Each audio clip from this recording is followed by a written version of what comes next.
Olá, sejam bem-vindas e bem-vindos ao canal, e no vídeo de hoje eu quero falar com vocês sobre justificativas. Você já parou para pensar que muitas coisas são explicáveis, mas nem todas têm uma justificativa?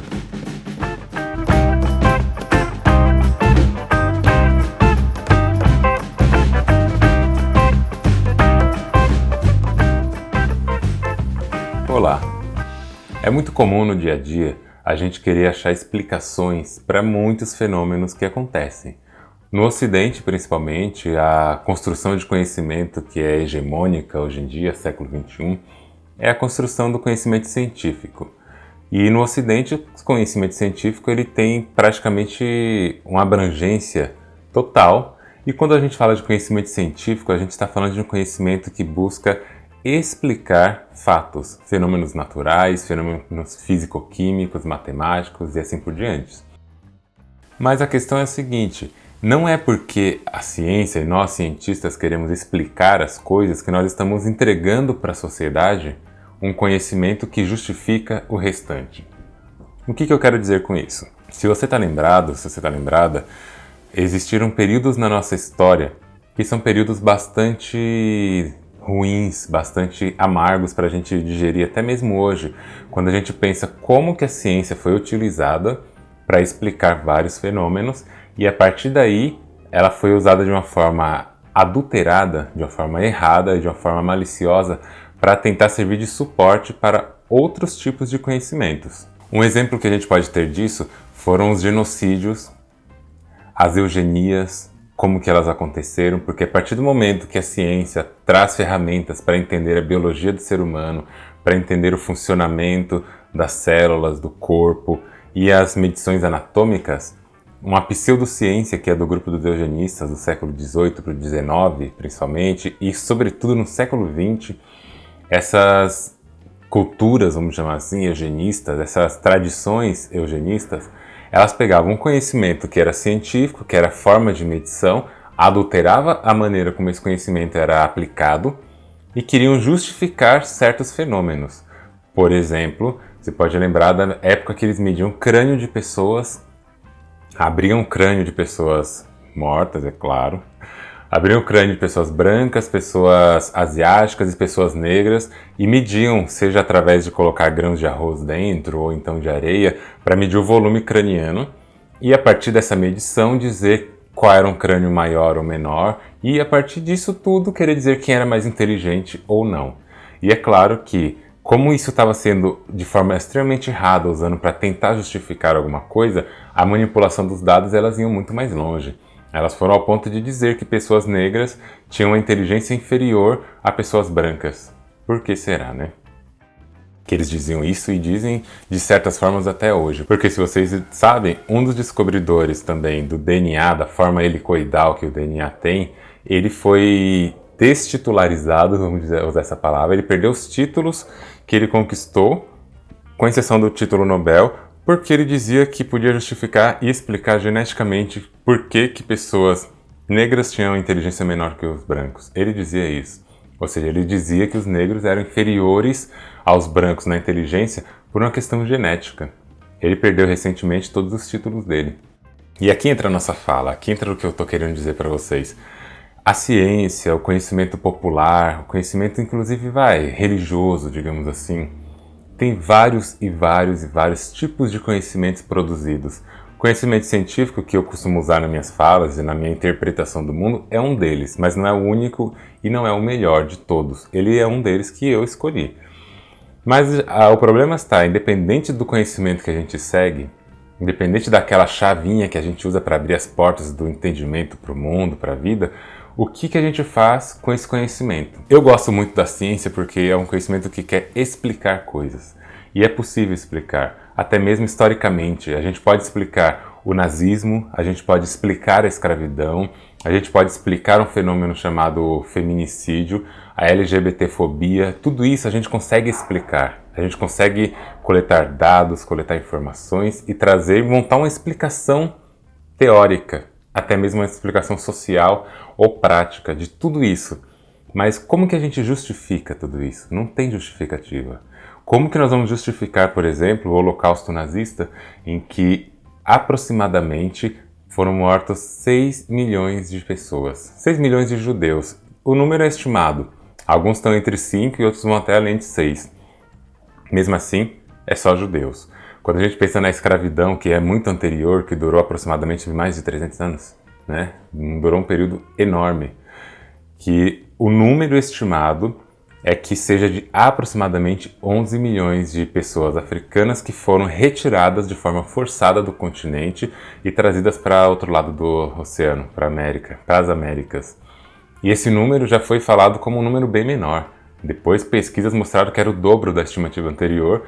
Hoje, inclusive, esse número pode chegar até 12 milhões e meio de africanos retirados violentamente da sua terra de origem. Como que a gente explicaria, por exemplo, isso tudo? Pela história, pelo levantamento historiográfico, pelos dados, pelos registros, isso dá para explicar. A gente consegue explicar como que funcionava a política da escravidão, do escravismo, da mão de obra escrava, do transporte negreiro, como que funcionava o campo de concentração. A história está aí para explicar como que funcionou o nazismo, desde a estrutura mais basal de um conceito até a popularização e o que virou, por exemplo, a Segunda Guerra Mundial. Isso é explicável. Como que a gente justifica? Não tem justificativa. Hoje em dia, as pessoas tentam justificar isso. Eu já vi pessoas evangélicas falando que Deus permitiu que acontecesse o nazismo, pessoa falando isso para mim, que Deus permitiu que o nazismo acontecesse para mostrar para os judeus que eles não são tanto quanto eles imaginam que são, para que eles pudessem aprender com isso e serem humildes. Gente, isso não é explicação, isso é aberração. A pessoa fez uma aberração de fala, não é assim que se fala uma coisa dessa. A escravidão, não existe justificativa. Nada que tentem falar pode justificar isso que aconteceu, e o racismo dos dias atuais não podem ser justificados. Explicados sim. E existem muitos teóricos, muitas teóricas que falam sobre isso. Justificado de forma alguma. Feminicídio, por exemplo, que é a morte de uma mulher por ser uma mulher. Não é que ela morreu porque ela foi assaltada e tal, isso aí é um homicídio. Mas ela morrer pela condição de ser mulher, que é uma condição natural, isso daí é um dado alarmante. As explicações mostram que a cada 7 horas uma mulher morre de feminicídio. E se você quiser, para vocês ficarem sabendo, uma mulher é agredida a cada 4 minutos. Tudo por causa de quê? Misoginia. Então, isso é explicável. Eu estou te explicando que isso acontece e poderia, de repente, explicar com muito mais detalhes o que está por trás desses números. Mas como que eu vou justificar esse evento? Esse evento não é justificável. Ele acontece dentro de alguns contextos, mas não porque ele deve acontecer. A justificativa vem como uma explicação pautada sobre uma razão dela ter acontecido. Algo que valoriza ou então, digamos assim, que legitima o acontecimento. Isso não acontece para nada do que a gente viu. Na questão, por exemplo, das pessoas não heterossexuais ou dos LGBTQIA+, a gente pode ver alguns dados que falam que a cada 23 horas uma pessoa morre simplesmente porque ela não é heterossexual. Principalmente pessoas trans. O Brasil continua liderando o ranking do país que mais mata pessoas LGBTs do mundo. Em um dado de 2016, por exemplo, se somasse 3 países do Oriente e o continente africano que tem penas de morte para homossexualidade, o Brasil ainda consegue matar mais pessoas do que esses 13 países juntos. Qual a justificativa? Não tem justificativa para uma coisa dessa. Tudo bem que isso são dados históricos que eu estou falando, mas na vida atual, cotidiana, não mais na história, no que acontece hoje, como que a gente vê isso? As pessoas tentam explicar, por exemplo, a desigualdade social dizendo que isso é o sistema é desse jeito. Não, a gente explica como que o sistema funciona. As maneiras de alienação, as desigualdades, a falsa ideia de meritocracia, isso a gente explica. A gente explica, por exemplo, que o machismo existe aqui, na sociedade, ele é enraizado, e as pessoas tentam pegar isso como uma justificativa e falar assim, a sociedade é desse jeito, eu já nasci em um lar que o machismo já imperava, então é assim. Isso não é justificativa. A religião as pessoas tentam justificar a partir de um livro sagrado, dizendo frases como, estava escrito, ou Deus quis assim. Não, isso não é justificativa. Isso não justifica um comportamento que pode ser intolerante com outras religiosidades e religiões só porque está escrito. O livro pode até explicar a maneira pela qual você construiu o seu conhecimento, igual eu falei no começo, mas ele não pode justificar o seu ódio por uma pessoa que não entende o mundo pelo seu conhecimento. Da mesma forma, a gente cai, por exemplo, no ramo da psicologia, que não vamos entrar em detalhes, mas aqui é um ramo interessante, sobre a natureza humana. Algumas pessoas negam a natureza humana e consideram o ser humano como uma tábula rasa, porque se a gente fala que a natureza humana existe, nós estamos dizendo que o ser humano já nasce com algumas qualidades, com algumas características, algo inato. E dizer que nasce desse jeito, eles vão querer achar que nós estamos justificando todos os comportamentos humanos só porque nasce assim. Mas a gente não pode esquecer que o ser humano ele nasce no complexo social, no conjunto social que se transforma, se movimenta, no tecido que é estendido por várias e várias características que somam pessoas. Então você pode ter nascido com características inatas, essas características são modificáveis e são modificadas na maioria dos casos. Então, o vídeo de hoje tem um único propósito, fazer você repensar quando você for justificar coisas a partir de dados. Quando você for justificar o que você conhece a partir do seu conhecimento, daquilo que você interpreta do mundo.